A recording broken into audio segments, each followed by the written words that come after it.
It was dark. Nobody saw the accident. The small white car was found on its side by the bridge. A river ran underneath the road there, and the car was lying next to the bridge wall, below the road. Inside the car was a dead woman. Her name was Karen Silkwood, and she was 28 years old. It was November 13th, 1974. How did the car come off the road? Why was it on the wrong side of the road?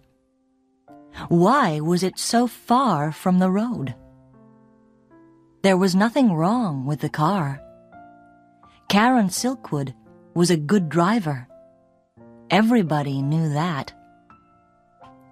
The police thought that there was an easy answer to these questions.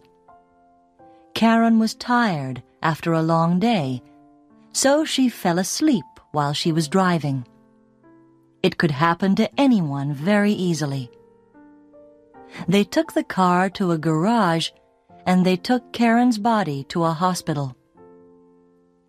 But some people were not happy about the accident. First of all, her boyfriend, Drew Stevens. Also, a newspaper journalist from the New York Times and a union official from Washington. These three men were waiting for Karen on the night of the accident. She was bringing them some papers and some photographs in a big brown envelope. The papers were very important. The men were waiting for Karen in a hotel room a few miles from the accident. But she never arrived. When they heard about the accident, the men looked for the brown envelope at once. They looked for it inside the white car. They looked for it at the hospital and at the police station. The next morning, they looked all around the wall and in the river, but they never found it. Nobody ever found that brown envelope. The story of Karen and her brown envelope began in 1972 when she took a new job at a nuclear factory in Oklahoma. Before that, she worked as a secretary, but in 1972, she was really tired of a secretary's life. She looked in the newspaper and saw that there was a job at the nuclear factory.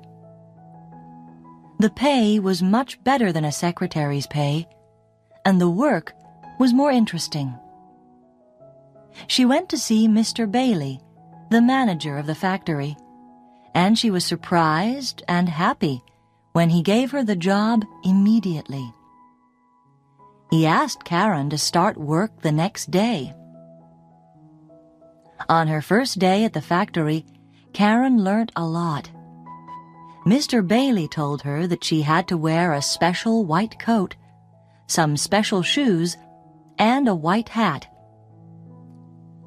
"These clothes protect you from radioactive dust," he said. "There isn't really any danger, of course. Everything is safe here. We check everything all the time." "I see," said Karen. "You need an identity card to get into the factory every morning. Just give me a photograph of you, and I'll give you a card. A pretty picture of a pretty girl." He smiled. Karen didn't like that smile. "He thinks I'm stupid," she thought. "Why do men always think that pretty girls are stupid?" He was still speaking. "Now I'll call Mrs. Phillips. She'll take you round the factory and show you your laboratory. The manager there will explain the job to you. Don't worry, it's very easy." He smiled his thin smile again. The door opened and Mrs. Phillips came in. She was about 40 years old and a little fat. She looked afraid. "You wanted me, Mr. Bailey?" "Yes, Susan. This is Karen Silkwood. She's going to work with you in your laboratory. Could you take her around the factory and tell her about the work?" "Oh, I see. Of course, Mr. Bailey. Please follow me, Miss Silkwood." When the office door closed, Mrs. Phillips smiled at Karen and said, "That was lucky. Usually, if he calls me, he wants to shout at me about something. Please call me Susan. Can I call you Karen?" "Of course," said Karen. They walked down a long corridor with heavy doors on both sides. Susan opened one of the doors. "This is our laboratory." Karen saw 6 or 7 people in the room. They were all wearing white gloves, and their hands were inside a big glass box. There were holes in the side of the box, just big enough for hands. Everyone looked at Karen. "What's in the box?" Karen asked Susan. Everyone laughed. "Not chocolate," said one worker. "Or beer," said another. "Don't listen to them," said Susan. "It's fuel rods and uranium. We put uranium into the fuel rods. That's why you must always wear your gloves. And when you leave the laboratory, always remember to take off your gloves and check your hands in front of the scanner." She showed Karen the scanner, which was near the door. "If there's any radioactive dust on your hands, the scanner knows at once.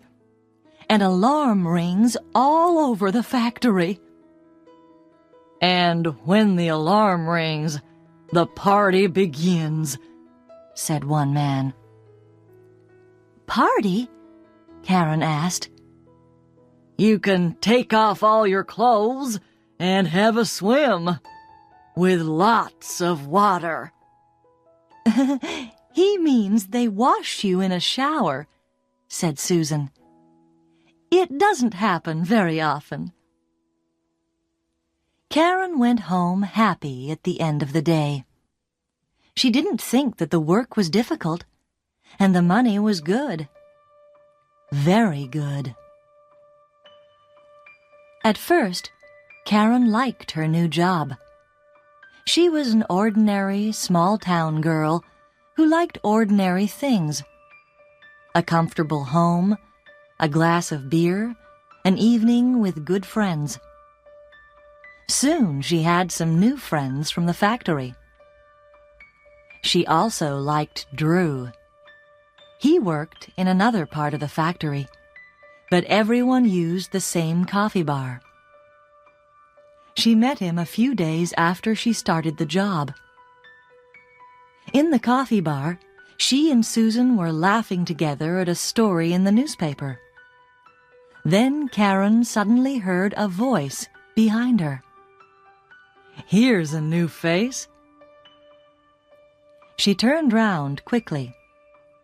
A tall man was standing just behind her chair, with a coffee in his hand. "Be careful with that coffee, will you?" said Karen.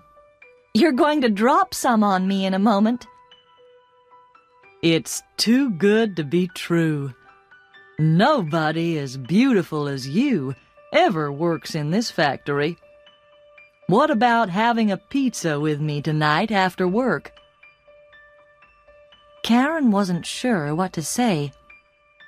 He looked nice, but she didn't know anything about him. Susan understood what Karen was thinking.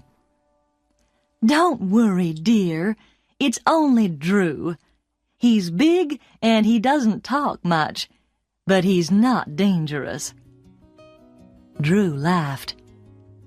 Thanks, Susan. I'll buy you a coffee every day this week for that.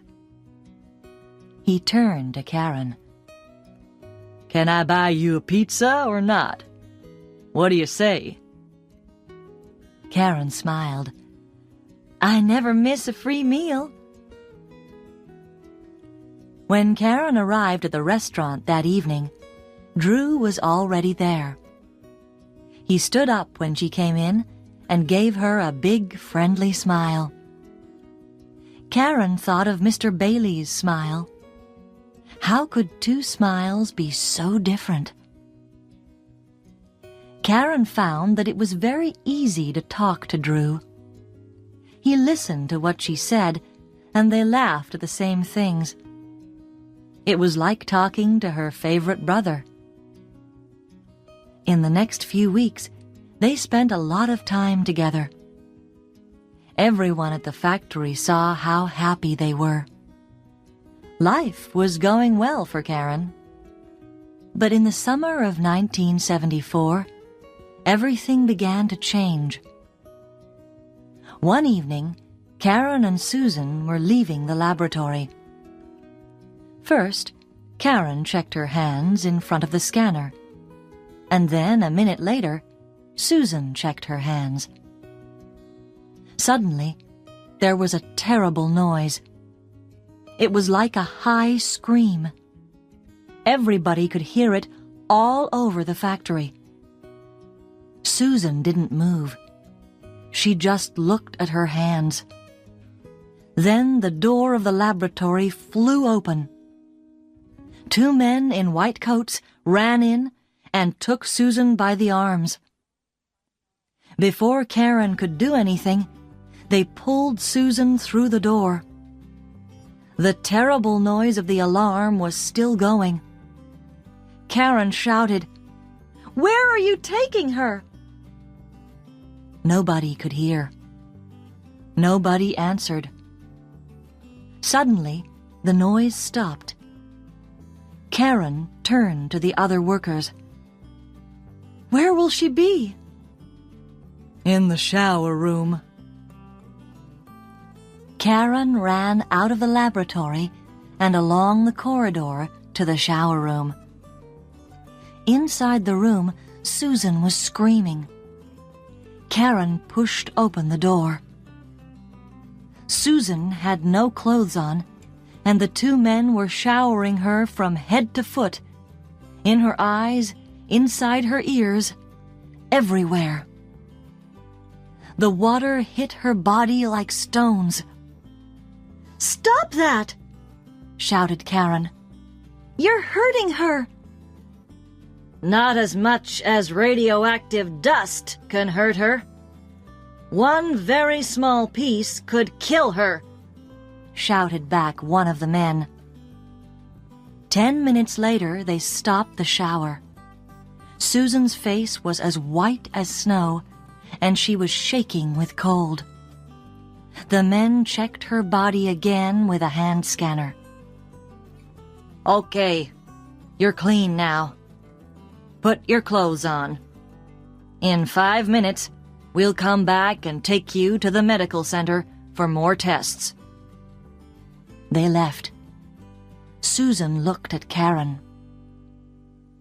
"They say I'm clean. Outside, perhaps.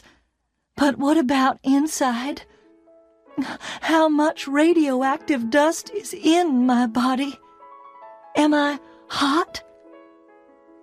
Her voice was quiet and tired. Suddenly, she looked old. Slowly, she began to put her clothes on. "Hot? What do you mean?" asked Karen. "Hot means radioactive." "I see." Karen looked at her own hands. Were they clean? How carefully did the scanner check them? She worked next to Susan in the laboratory.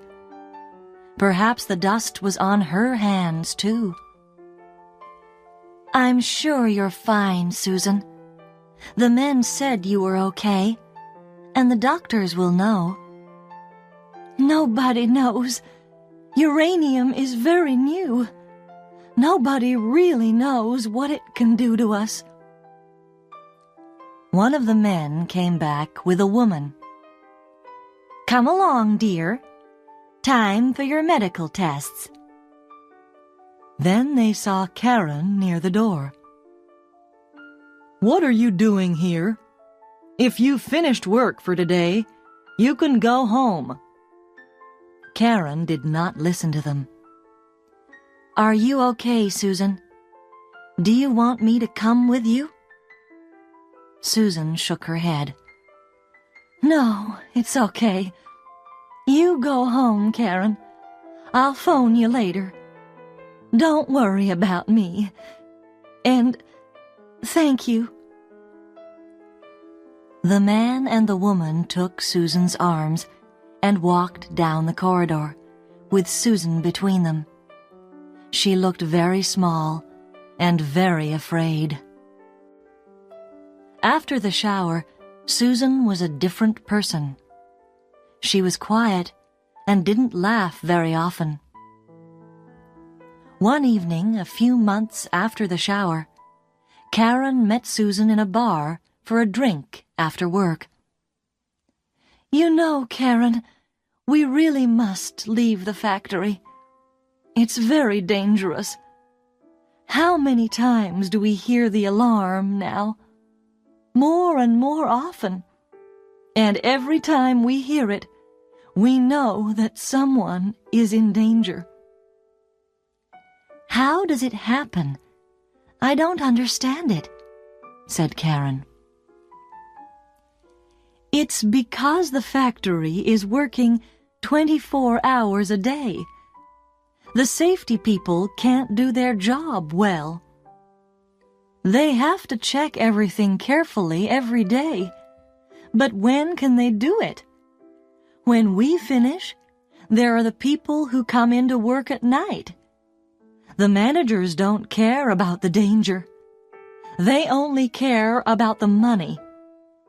And you know, Karen, I am just the same. I also have to think only of money. I have 3 children, and my husband is dead. I need the money from the factory. It's more than I can get from any other job in Oklahoma. 3 children are expensive. Very expensive." "Of course," answered Karen.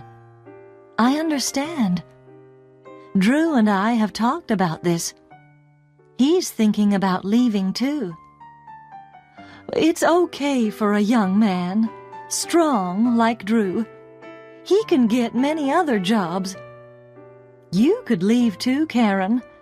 Why don't you?" "Because I've decided to change things here. I like the job, and I like the people who work here. The money is good. We just need to improve safety. That's all. Surely that's not difficult. We have to talk to the managers and tell them it's important. Do you know Bob in Laboratory 16? Well, don't laugh. But he's asked me to be on the union committee, and I'm gonna try it." "But Karen, you can't. You're a woman. There are no women on the committee. The men won't vote for you," said Susan. "Perhaps not," replied Karen. "But what about you? Will you vote for me? Do you know how many women work for this factory? Hundreds. And why won't the men vote for me? Perhaps I'm the first woman who has asked for their vote." Susan smiled. "Well..." But she couldn't find a good answer to Karen's question. A week later, when the workers had to vote for the new committee, most of the women voted for Karen, and a lot of the men voted for her too. They saw that she really wanted to change things at the factory, and everyone agreed with her that safety was very important. So Karen was now an official on the factory's union committee. A month or two later, the alarm sounded again. This time, Karen was in front of the scanner. She went quietly with the men in white coats. But after her shower, she asked them a lot of questions about safety in the factory. They didn't answer any questions.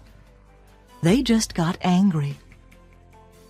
They knew she was on the union committee, and they were afraid of her. All the managers knew that Karen was on the committee because she always had a notebook in her hand. In her notebook, she wrote down all the scanner alarms, every shower, and every other danger in the factory. She asked a lot of people a lot of questions and always wrote the answers in her notebook. The notebook was getting full. In September 1974, the Union Committee had a meeting. Everybody could see that safety at the factory was getting worse. The committee decided to write to the union leaders in Washington and ask for help. 2 days later, there was a phone call from Washington. The leaders wanted to see the Union Committee immediately in Washington. For Karen, this journey to Washington was a big adventure. She wanted to see the White House and all the other famous places in the first city of the USA, but she had very little free time. She spent nearly all the time at a long meeting. At first, the leaders just listened to what Karen and the others said about the factory. Their faces got more and more unhappy. Karen explained what was happening. The managers take photographs of the fuel rods to check that they are safe, but I know that they are secretly changing the negatives of the photographs. And why are they doing that? Because the photographs show that the rods are not safe. Suddenly, one of the leaders said to Karen, "Do you understand what you're saying, Miss Silkwood? The lives of many people could be in danger if you're right. Uranium is very, very dangerous." "I'm just telling you what the people in the photographic laboratory have told me," Karen said. "If this is true, the government will close your factory. Do you understand what that means? A lot of people will lose their jobs. The story will be on the front page of every newspaper." Karen looked unhappy. "Will it? We only want the managers to change a few things and to be more careful about safety." "I think it's already too late for that." After the meeting, one of the leaders stopped Karen outside in the corridor. "Just come with me for a minute, please," he said. He took Karen into a small room and closed the door. He didn't want anybody to hear them. "Karen, we need proof about these negatives. Without proof, nobody will believe our story. Can you get some for us?" "What proof do you need?" "Someone will have to go into the photographic laboratory and steal some negatives. We need the negatives both before they change them and after they change them. Do you know where they keep the negatives?" "Yes, I know," said Karen quietly. "But it will be very difficult. I don't work in the photographic laboratory. If one of the managers sees me there, how can I explain what I'm doing?" "I don't know, but you'll have to think of something. We can't help you if you haven't any proof." They were both silent for a minute. Karen looked out of the window. It was a lovely evening. She thought of Mr. Bailey's cold smile and Susan's screams in the shower. "I'll do it," she said. "Good girl. It will be very dangerous. Nobody must know what you're doing. Not your friends on the committee. Nobody. I'll be the only person who knows. I'll phone you once a week, and you can tell me how you're getting on." "Nobody? Can't I tell my boyfriend, Drew?" asked Karen. "No. It could be dangerous for anybody who knows." "I see. Okay. I'll do what I can," said Karen slowly. "Be very, very careful. You're a brave girl. I'd like to thank you for agreeing to do this." Karen stood up. Outside the window, the sun was still shining, but she felt cold and lonely. "Can I phone you if I need to speak to someone?" "Of course. Anytime, day or night. This is my card with my name and phone number." Karen took his card. She saw that his name was Pete. She looked at him once more, and then she left the room. When she arrived back from Washington, Drew was waiting at the airport. "Did you have a good time?" "Not really. Things are worse at the factory than we thought. The union leaders are going to send some doctors to the factory to talk to everyone about the dangers of uranium." "Poor Karen. You look very tired. Let's go home, have a beer, and listen to some music. Forget the factory for one evening." Karen looked at Drew's kind, strong face. She wanted so much to tell him, but no, she mustn't tell anybody. She tried to smile. "Okay, what about a pizza at our favorite restaurant?" she said. During the month of October 1974, Karen told nobody about her secret, but she felt very lonely. She began to work at nights because there were fewer people working in the factory then, and so it was easier to get into the photographic laboratory. Very slowly and carefully, she began stealing negatives. She put the negatives in a brown envelope and put the envelope in a secret hole in the wall of her house. Nobody knew it was there. In the daytime, when she was not at work, it was difficult to sleep. She was afraid all the time. She often felt that people were watching her. Soon, some doctors came from Washington and spoke to the workers. After that, everyone tried to help Karen. They were really afraid when they heard about the dangers of uranium. Soon, Karen had to begin a new notebook. Everywhere she went in the factory, the notebook went with her. The managers watched Karen, and they watched her notebook. One day, she left it on a table in the coffee bar for 2 minutes while she went to get some sugar. A manager tried to take it, but the other workers stopped him. "What are you doing? That's Karen's book. The manager's face turned red, and he put the book down. But the managers were now watching her all the time.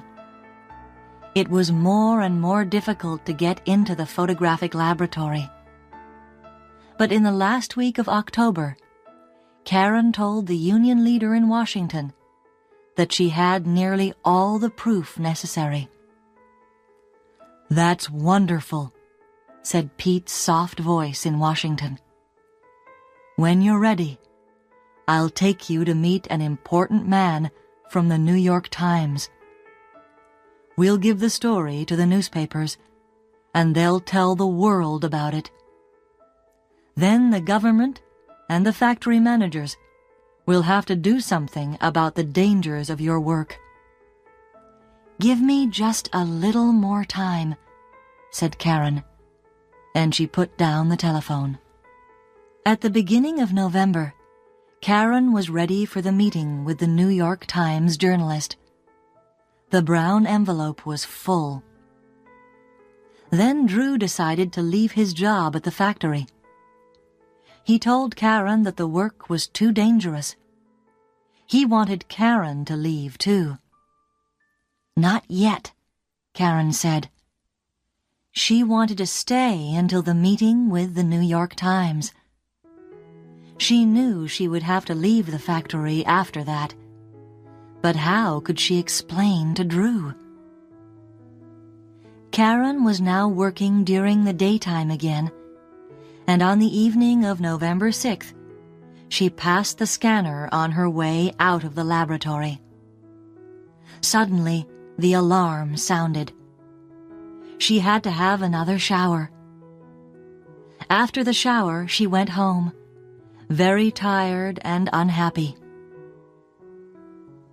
After she arrived home, she went to the bathroom for a quick wash, and then she went to the kitchen to make a sandwich for the next morning at the factory. Then she went to bed. The next morning, November 7th, she got up and went to work. She was still tired, and she forgot to take her sandwich out of the fridge. On the way into her laboratory, she passed the scanner. Immediately, the alarm sounded. Everyone stopped what they were doing. The alarm never went off when people arrived, only when they left. Everyone looked at Karen. "Perhaps the scanner's wrong," said Susan. But the men in white arrived and began to pull Karen out of the room. "No, please, not again. All my body hurts from the shower last night." But nobody listened. They showered her again. But after the shower, she didn't pass the usual scanner test. There was still something radioactive in her body. "What does it mean?" asked Karen. Nobody answered. A doctor arrived and checked the test again. He shook his head. "Where were you last night?" he asked. "Here," said Karen. "I was working late." "Where did you go after work?" "Home, of course. I was tired, so I went to bed." "Are you sure?" "Sure? Of course I'm sure." "Did you see anyone?" "Only the other girl in my house, Paula.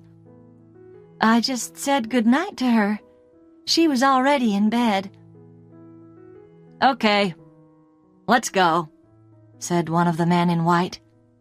"Where?" "What's your address?" 26 3rd Avenue West. Why?" "Get in the car. Don't ask stupid questions. We don't answer questions from thieves." "Thieves? What have I stolen?" "Get into the car." Someone pushed Karen into a big white car. It was full of more men in white.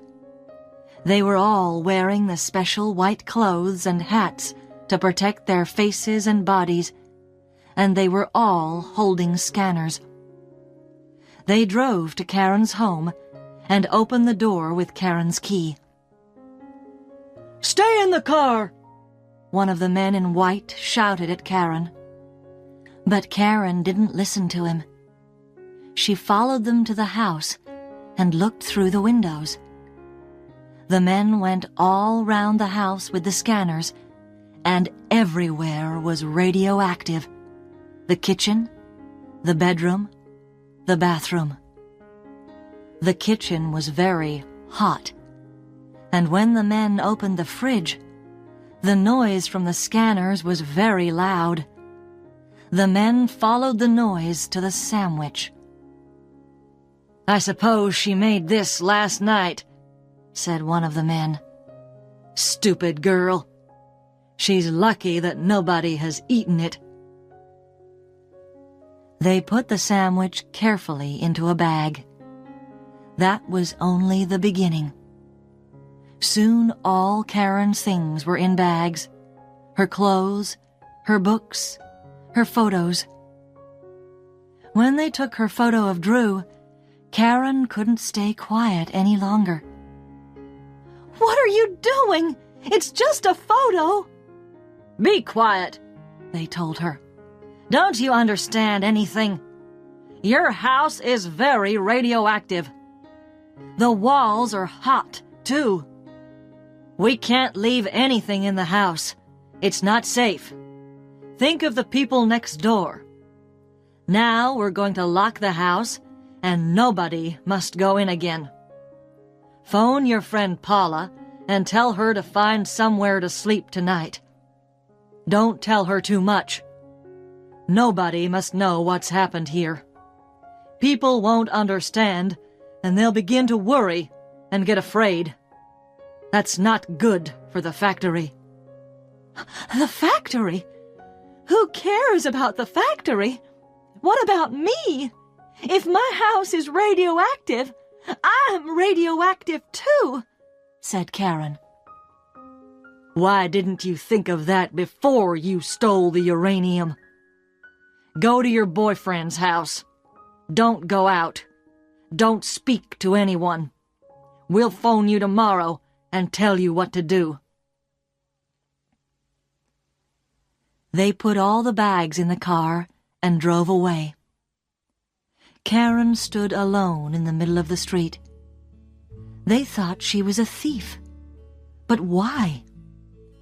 Who could want to take uranium out of the factory?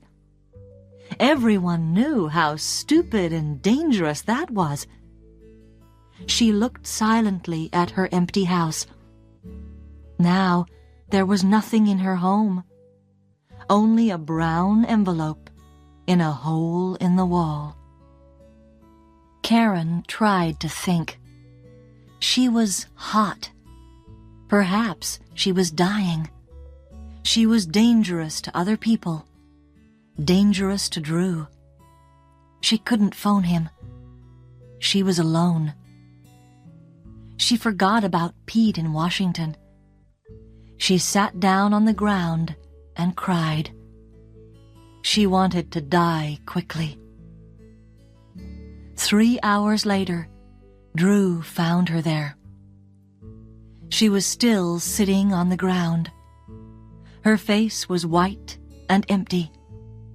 She didn't look up when he walked across to her. "Karen, my Karen, come with me at once. Someone from the factory phoned me. I know everything. Karen, look at me."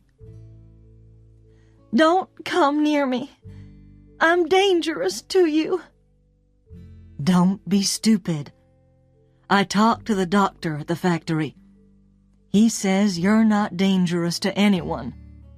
You've had a shower, so your body's not radioactive now."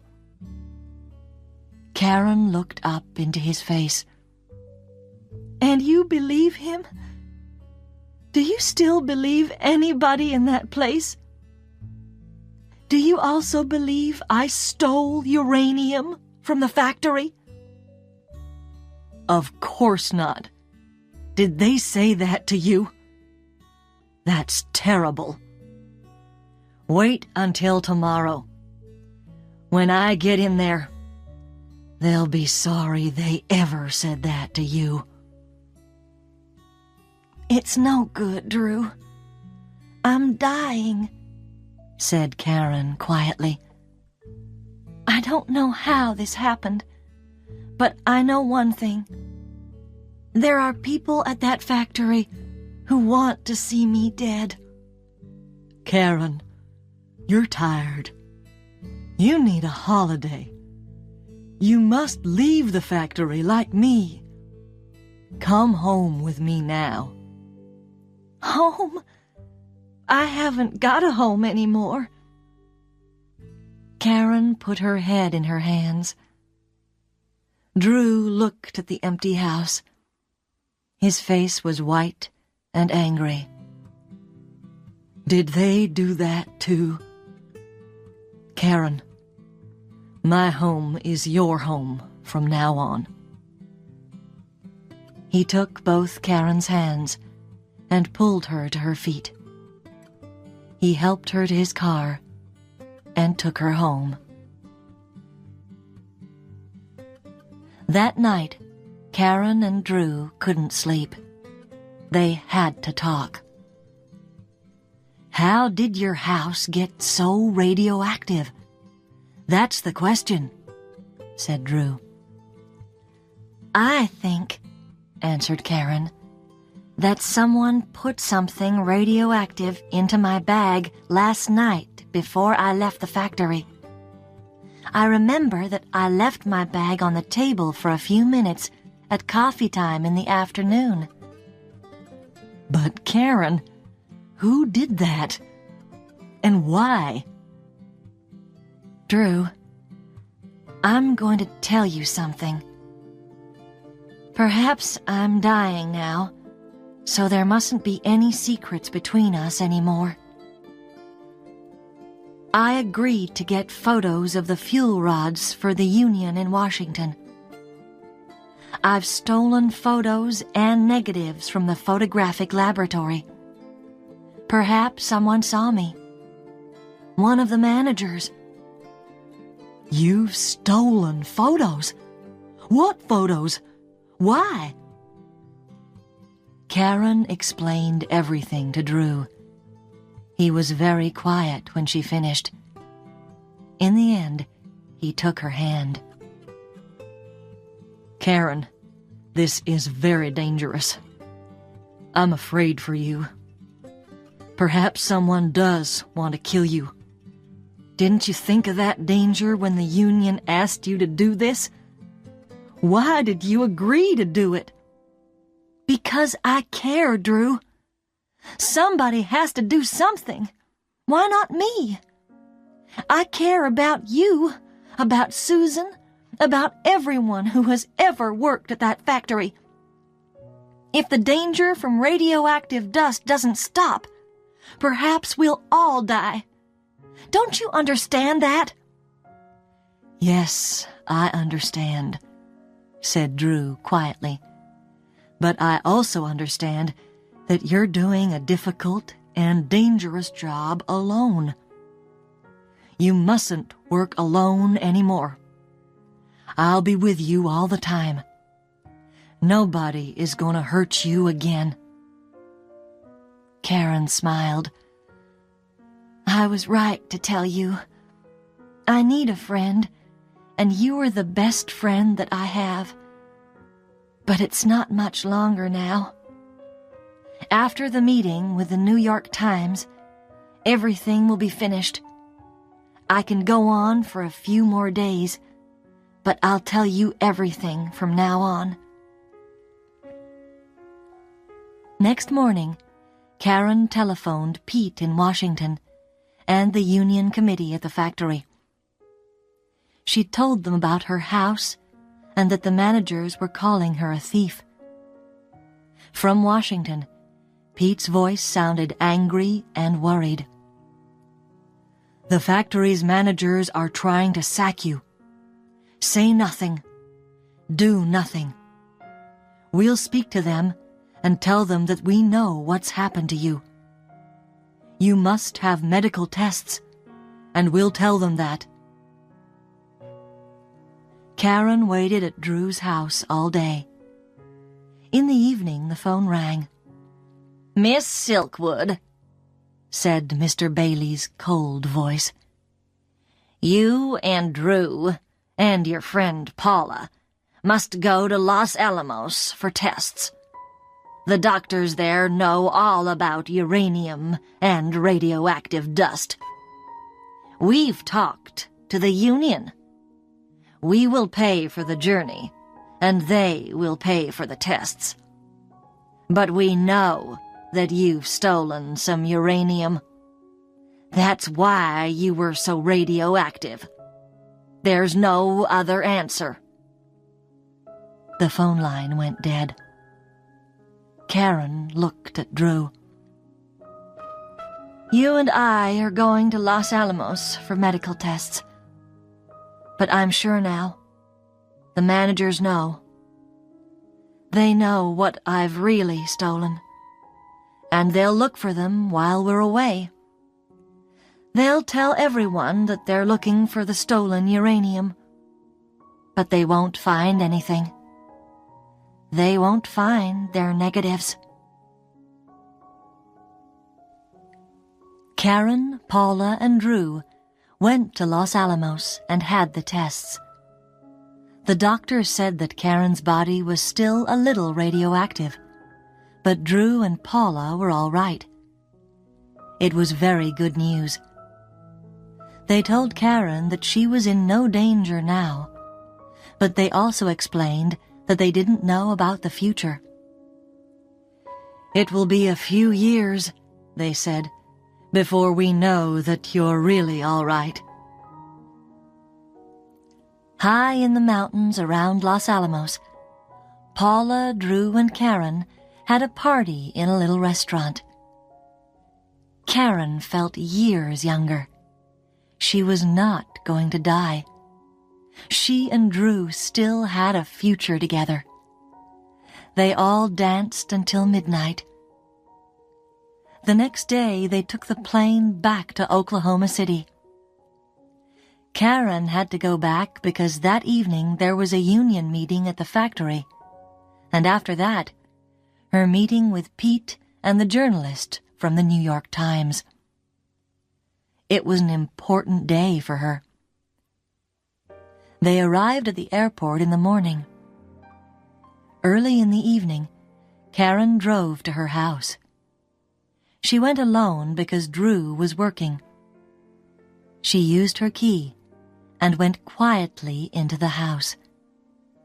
She was only inside the house for 3 minutes, and then she left immediately and went to the union meeting at the factory.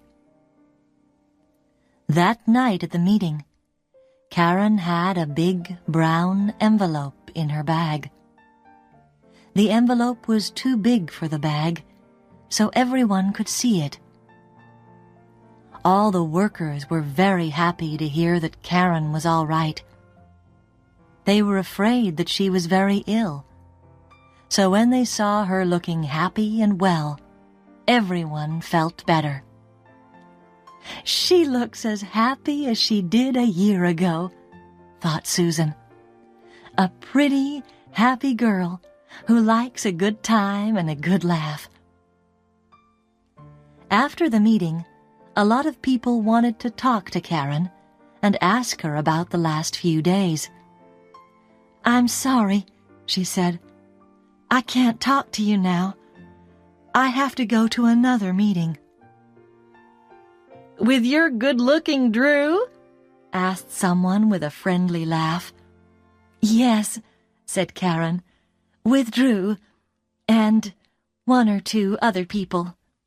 She smiled. "Can I take you in my car?" asked her friend Bob. "No, thanks," said Karen. "I've got my car here." It was dark when Karen left the factory. She smiled at all her friends, got into her small white car, and drove away. Karen never arrived at her meeting with Drew, Pete, and the journalist from the New York Times. On the road to the meeting, a few miles from the nuclear factory, she had an accident by a wall near a river. It was November 13th, 1974. Nobody ever found the brown envelope.